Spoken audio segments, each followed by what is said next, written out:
করলেন, করার পরে জাতিকে পেশ করলেন। এই দুই ব্যক্তির মধ্যে কে শ্রেষ্ঠ, কে উত্তম? একজন দিনরাত তাহাজ্জুদের সালাত আদায় করে, সিয়াম পালন করে, সদাকা করে, দান করে, মানুষের সাথে ভালো ব্যবহার করে, ইবাদতে ব্যস্ত। আর আরেকজন হচ্ছে আলেম, যিনি কোরআন এবং সুন্নাহ জেনে মানুষকে প্রকাশ করে, মানুষকে বলে দেয়, ওই অনুযায়ী মানুষ তার আমল করার চেষ্টা করে। আল্লাহ রসুল সাল্লাল্লাহু আলাইহি সাল্লাম, আপনি বলতে পারবেন কি, আপনি একটু বলেন না আমাদেরকে যে এই দুজনের মধ্যে শ্রেষ্ঠ কারা? তখন রাসূলুল্লাহ সাল্লাল্লাহু আলাইহি সাল্লাম বলছেন, শোনো, একজন আবেদের উপরে আলেম হচ্ছে ওই রকম যেমন আমি মুহাম্মদ সাল্লাল্লাহু আলাইহি সাল্লাম, আল্লাহর কাছে যেমন বাকি আর পাবলিক, সাধারণ পাবলিক, এমনি মানুষ যেমন এতটা দূরত্ব না। বুঝতে পারলেন না? কেমন কি? রাসূলুল্লাহ সাল্লাল্লাহু আলাইহি সাল্লাম যে আলেমের সাথে আবেদের দূরত্বটা কত, ফাসলা, ডিফারেন্সটা কি? যেমন করে একটা সাধারণ পাবলিকের সাথে একজন নবীর, একজন রসুলের, তার মানে একজন রসুলের যতটা গুরুত্ব একজন আলেমের গুরুত্ব অতটা। আর একটা আম পাবলিকের যা গুরুত্ব, যে ব্যক্তি ইবাদত করলো তাই তার গুরুত্ব। কথা কি বোঝাতে পারলাম আমি? সুবহানাল্লাহ, তাহলে বাড়ি গিয়ে বলবেন। বুঝতে পারেননি? যে ব্যক্তি ইলম অর্জন করে জাতির সামনে পেশ করলো, সে ব্যক্তি নবীর সমতুল্য। নবী তো নবী স্পেশাল, মানে তার যে মর্যাদা, এই মর্যাদাকে বোঝাতে গিয়ে রাসূল সাল্লাল্লাহু আলাইহি ওয়াসাল্লাম এটা বললেন। আর একজন ব্যক্তি তাহাজ্জুদ পড়ে, সিয়াম পালন করে, আর দান সাদাকা করে, সে ব্যক্তি কেমন? যেমন আম পাবলিক, সে তেমন। এখানে বোঝা যাচ্ছে ইলমের গুরুত্ব এত বেশি যা ভাবনারও বাইরে। দ্বিতীয় হাদিস, সাফওয়ান ইবনে আসলাম রাদিয়াল্লাহু তাআলা আনহু বলেন, একবার আমি মুহাম্মদ সাল্লাল্লাহু আলাইহি ওয়াসাল্লামকে খুঁজতে খুঁজতে একটা মসজিদে আসলাম, দেখলাম তিনি গায়ে একটা লাল চাদর গায়ে দিয়ে বসে আছেন। আমি গিয়ে বললাম, আল্লাহ রাসূল সাল্লাল্লাহু আলাইহি ওয়াসাল্লাম, আমি ইলম নিতে আসলাম, দ্বীন ইসলামকে শিখতে আসলাম। তিনি আমাকে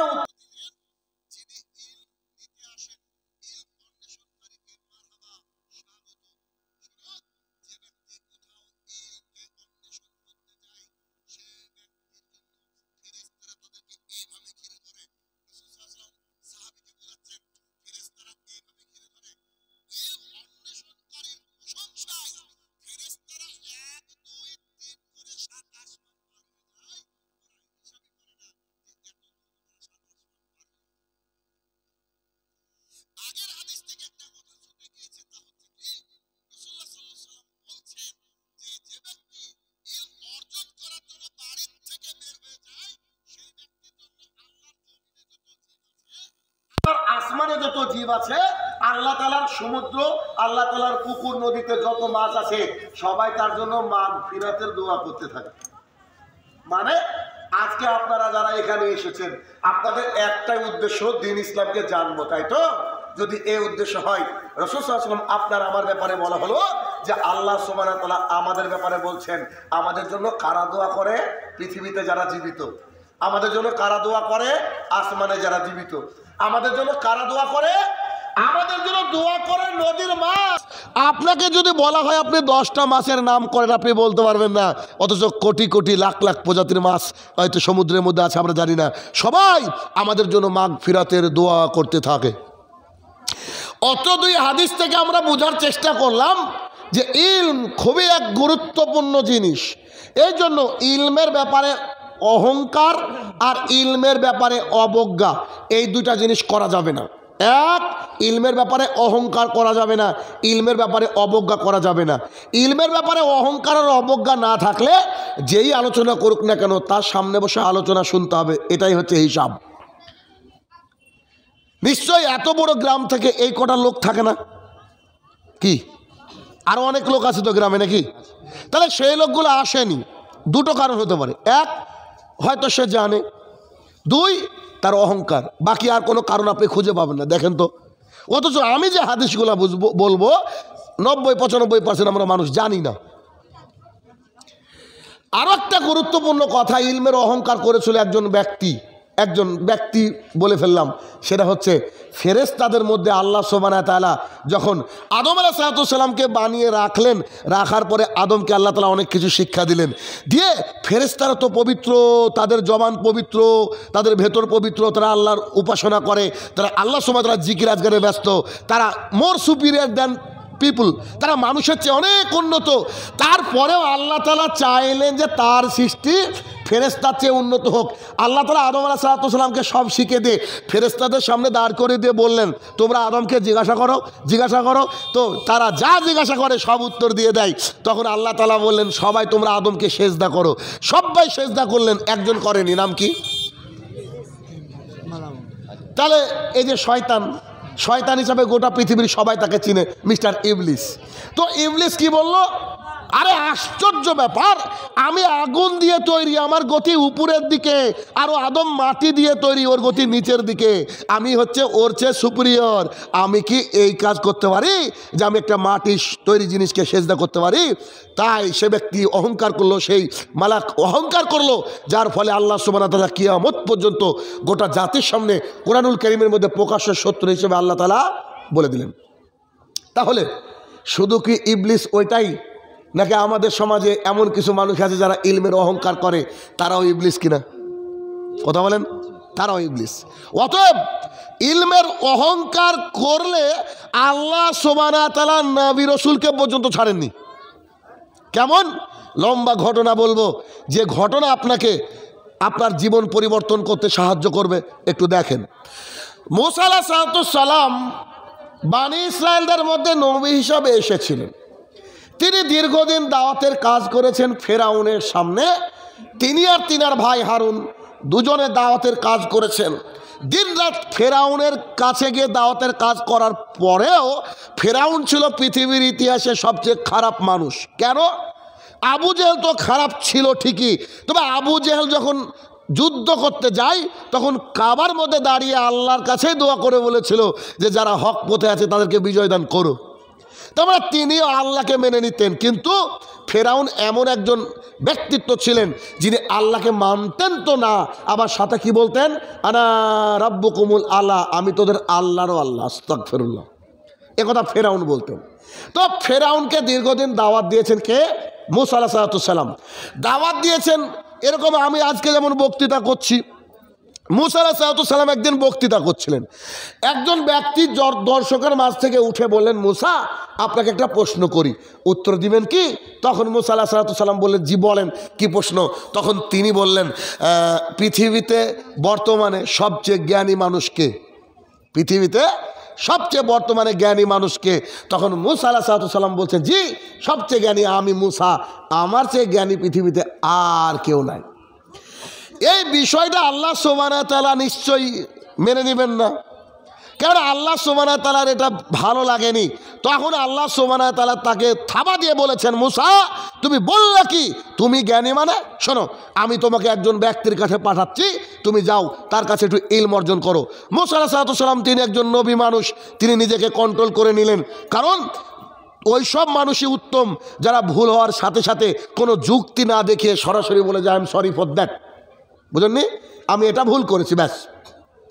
মূসা আলাইহিস সালামকে আল্লাহ সুবহানাহু ওয়া তাআলা বলে দিলেন যে তুমি একটা মাছ নাও, মাছ, এই মাছটা নিয়ে চলতে শুরু করো, যেখানে তোমার মাছটা হারিয়ে যাবে সেখানে দেখবে একজন ব্যক্তি বসে আছে, তার সাথে কিছুদিন থাকো, ইলম অর্জন করে তুমি ফিরে আসো। আচ্ছা ঠিক আছে। মূসা আলাইহিস সালাম একজন সঙ্গীকে নিলেন। এই সঙ্গীর কথা একটু মনে রাখবেন। কাকে নিলেন? সঙ্গী। ইনি কে এখন বলবো না, বক্তৃতার শেষে এসে বলবো, আপনি তাজ্জব হয়ে যাবেন। দেখেন আল্লাহর উদ্দেশ্যে, ইলমের উদ্দেশ্যে যখন মানুষ রওনা দেয় আল্লাহ তাকে কত বিখ্যাত করে দেয়। আমি শেষের দিকে এসে বলবো, এখন শুনেন। মূসা আলাইহিস সালাম করলেন কি, তার একজন সঙ্গী নিলেন, সঙ্গীর হাতে একটা ব্যাগ, এখন ব্যাগ, ওই ব্যাগের মধ্যে একটা মাছ পুরে নিলেন। মাছ নিয়ে মূসা আলাইহিস সালাম এবং তার সঙ্গী হাঁটতে শুরু করলেন। অনেক রাস্তা হাঁটতে হাঁটতে হাঁটতে হাঁটতে ক্লান্ত হয়ে একটা পাথর আছে আর এদিকে নদী আছে। পাথর আর নদীর মাঝে তিনি বললেন, মূসা বলছেন আমি একটু বিশ্রাম করি, আমার ভালো লাগছে না, একটু ক্লান্ত লাগছে, একটু ঘুম পারবো। আচ্ছা ঠিক আছে আপনি পারেন। তখন এই ব্যাগটা এরকম সাইডে রেখে দিয়েছে, ওই ব্যক্তিও আছে বসে। মুসা আলাইহিস সালাম পাথরের উপরে মাথা দিয়ে একটু জিরে নিচ্ছেন, একটু ঘুমিয়ে নিচ্ছেন। ঠিক ঘুমিয়ে নেওয়ার পর যখন ঘুমটা ভাঙলো, ঘুম ভাঙার পর বলছে এক কাজ করো, চলো আমার আবার চলতে শুরু করি। তিনি বলছেন আমরা আবার চলতে শুরু করলাম। চলতে চলতে ক্লান্ত একটা জায়গায় বসে বলছেন এক কাজ করো তো, ব্যাগে কি খাবার আছে বের করো, আমার খুব খিদে লেগেছে। তখন ব্যাগটাকে খুলে দেখছে ব্যাগের মধ্যে যে মাছ ছিল সেই মাছ নাই। তখন মুসা আলাইহিস সালাম বলছে আচ্ছা মাছ কোথায় গেল? তখন উনি বলছেন হো হো, মাছ তো যেখানে প্রথমবার ঘুমিয়েছিলেন, বিশ্রাম করেছিলেন, ওইখানে মাছটা যখন ব্যাগ থেকে বের হলো, ও বর্ণনা করছে, ওইখানে মাছটা যখন ব্যাগ থেকে বের হলো তো মাছটা পানির মধ্য দিয়ে যে দিক দিয়ে যাচ্ছে ওই দিক দিয়ে গর্তর মতো হয়ে যাচ্ছে, ওই দিক দিয়ে পানি দাঁড়িয়ে যাচ্ছে, ওই দিক দিয়ে পানি আর মিলছে না, একেবারে গর্ত হয়ে গহীনে চলে গেল। আমি এটা দেখলাম, আপনাকে যে বলবো ঘুম থেকে উঠলে এটা আমি ভুলে গিয়েছি। তখন মুসা আলাইহিস সালাম বলছে ওরে বেকুব পাগল কোথাকার, তুমি এটা বলনি কেন? আল্লাহ আমাকে পাঠিয়েছে একজন জ্ঞানী ব্যক্তির কাছে, আর যেখানে মাছটা হারিয়ে যাবে সেখানে হচ্ছে জ্ঞানী ব্যক্তি, যেখানে মাছটা হারিয়ে যাবে সেখানে জ্ঞানী ব্যক্তি আছে। তুমি কি বলতে পারো কোথায় কোথায় বিশ্রাম করেছিল? তখন সেই লোক বলছে আচ্ছা চলেন, কারণ বালির মধ্য দিয়ে হেঁটেছেন, কখনো বালুর মধ্যে হেঁটেছেন, পায়ের ছাপ বসে না, তো বলছে যে পায়ের ছাপ ধরে ধরে চলেন, রিটার্ন ঘুরে এসে দেখছেন ওখানে একটা চাদর মুড়ি দিয়ে একজন বয়স্ক মানুষ বসে আছে। তিনি গিয়ে বলছে সালাম। তখন তিনি বলছেন এখানে আবার সালাম কোত্থেকে আসলো, মানে এমন রেগিস্তান জায়গায় এখানে সালাম দেওয়ার লোক কোথায়? তখন তিনি বলছেন আমি মুসা, আমি আপনার কাছে আসলাম, আমি আপনার সাথে কদিন থাকবো, ইলম অর্জন করব। তখন তিনি বলছেন যে আপনি আমার সাথে টিকতে পারবেন না, ইলম অর্জন করা খুব কঠিন জিনিস। তখন বলছে আপনার নাম কি খিজির? তো জি আমার নাম হচ্ছে খিজির। আল্লাহ তাআলা একজন নবীকে পাঠিয়েছেন আর একজন ব্যক্তির কাছে। কেউ কেউ বলেছে যে খিজির আলাইহিস সালাম নবী অথবা বিখ্যাত ব্যক্তিত্ব, আমরা সে তর্কে যাব না, ধরে নিলাম তিনি একজন খুব জ্ঞানী মহান মানুষ। আল্লাহ সুবহানাহু ওয়া তাআলা যখন নবীকে পাঠিয়েছে তার শিক্ষক হিসেবে, বুঝতে পারছেন ঘটনা কী হতে পারে। তখন খিজির আলাইহিস সালাম বা খিজিরকে বললেন যে আমি আপনার সাথে থাকবো, আর তিনি বলছেন আপনি আমার সাথে থাকতে পারবেন না, টিকতে পারবেন না। তো বলছে যে আপনি একটু অনুগ্রহ করেন না, একটু দয়া করেন, নিশ্চিত আমি আপনার সাথে টিকবো। তখন খিজির বলছে আমার সাথে চললে তুমি মুখটা বদ্ধ করে রাখবা, মুখটা বদ্ধ করে রাখবা। আচ্ছা ঠিক আছে, মুখ বন্ধ করবো, অসুবিধা কি? আমরা একটু হাঁটতে হাঁটতে একটা সমুদ্র বা ওই নদীর ওখানে একটা নৌকা একজন মানুষ ভিড়ালো, আপনারা কি ওই পারে যাবেন? জি যাব। চলেন। ও আপনি তো খিজির তাই না? আপনি তো খিজির আলাইহিস সালাম। বলছে জি। তো চলেন। তো যখন দেখেন আমরা তো দুনিয়ার সামান্য মানুষ, এমনও জায়গা হয় কোনো একটা যানবাহনে চড়ি, মুখের দিকে তাকিয়ে বলে শাহিনুর রহমান না? তো জি, আপনারা ভাড়া লাগবে না, ভালোবাসো মানুষ। তো সেই ব্যক্তি করলেন কি, তাদের দুজনকে খিজির আলাইহিস সালামকে এক নৌকায় তুলে তিনি নৌকাকে পার করে দিলেন। যখন নৌকাটা ওই পারে গিয়ে ডাঙায় ঠেকলো তখন খিজির করলেন কি, একটা কুড়াল নিলেন। কুড়াল বুঝেন কি? কুঠার কুড়াল। কুড়াল নিয়ে নৌকাটাকে কুপিয়ে, মিডিলে কুপিয়ে একটা কাঠকে তুলে দিলেন, নৌকাটা ওখানে ডুবে গেল। এখন খেপে গিয়েছে মুসা আলাইহিস সালাম, বলছে আপনি তো আশ্চর্য লোক, আরে টাকা নিল না, পার করে দিল, কিছু ছিল না, কোনো যানবাহন ছিল না, আপনি এই উপকারী ব্যক্তির আপনি নৌকাটাকে ধ্বংস করে দিলেন, ছি ছি ছি, আপনি তো মানুষ সুবিধার না। তখন খিজির আলাইহিস সালাম বলছেন আমি আপনাকে আগেই বলেছি আপনি আমার সাথে টিকতে পারবেন না, আপনি এখান থেকে জানতো। তখন তিনি বলছেন আচ্ছা আমার ভুল হয়ে গেছে, আমার ভুল হয়ে গেছে, আপনি আমাকে একটু সাথে রাখেন না, আমি আর ফার্দার কোনো কথা বলবো না। তখন বলছে ঠিক তো? তো জি ঠিক। তখন খিজির আলাইহিস সালাম বলছে চলেন যাই। তো তিনারা যেতে যেতে দেখছেন কিছু বাচ্চারা খেলাধুলা করছে, ছোট ছোট বাচ্চা। একটা বাচ্চাকে তিনি ধরলেন, ধরে একেবারে যে কাগজ ছেঁড়ার মতো করে ছিঁড়ে দিলেন গলাটা এভাবে। আশ্চর্য কথা, ছোট্ট একটা কলিজার টুকরা বাচ্চাকে ধরে কি করলেন, গলাটাকে এভাবে ধরে দুমড়ে মুছতে ফেলে দিলেন, সঙ্গে সঙ্গে বাচ্চা মারা গেল। এবার মুসা আলাইহিস সালাম একবারে খেপে গিয়েছে, আরে ছি ছি ছি ছি, আপনি বলে জ্ঞানী মানুষ, এই ছোট্ট একটা কলিজার টুকরা বাচ্চা আপনার করলো কি? আপনার সাথে কোনো কথাই বলেনি আর তাকে মেরে ফেলেন, মানে আপনি আমি থাকলে সবাই তো বলবো ঠিক না? আপনি আমি থাকলেও তো একই কথা বলবো কিনা, ঘটনা তো একই। আরে আশ্চর্য কথা, এটা অসহায় মানুষ বা একটা মানে নাদান একটা বাচ্চাকে আপনি মেরে দিলেন, মানে এটা কী করে হয়? তখন তিনি বলছেন, আমি আপনাকে আগে বলেছি আপনি আমার সাথে টিকতে পারবেন না, আপনি আমার সাথে এক ধাপও হাঁটবেন না, জান। তখন তিনি বলছেন যে ক্ষমা করেন, আমার একটু ভুল হয়েছে, আমি আর একটা কথা বলবো না। তো ঠিক তো জি চলেন। তো তিনি গিয়ে বললেন, আমরা একটু পিপাসার্ত, আমরা একটু ক্ষুধার্ত। এলাকাবাসীকে বলছেন, তোমরা কি খাবার দিতে পারবা? এলাকার লোক বলছে, খাবার দিব না। অধ্যত্ত খারাপ আচরণ করলো, খাবার দিব না। তো ওইখানে দেখছে একটা দেওয়াল প্রায় ঝুঁকে পড়ে যাচ্ছে। তো তিনি করলেন কি, দেওয়ালটাকে সোজা করে দিলেন, সারাদিন মেহনত করে। তখন মুসা আলাইহিস সালাম বলছেন, আপনি তো আশ্চর্য পাবলিক, যে এলাকার লোক একটু পানি পর্যন্ত পান করাতে দিল না, তাকে আপনি উপকার করার জন্য দেওয়াল তুলে দিলেন। তখন খিজির বলছে যে, তুমি আমার সাথে 1 সেকেন্ড থাকতে পারবে না, যাও, আগে বলেছি যে তুমি টিকতে পারবে না। তখন বলছে, আচ্ছা ঠিক আছে, আমি আপনার সাথে হয়তো থাকবো না, কথা সত্য।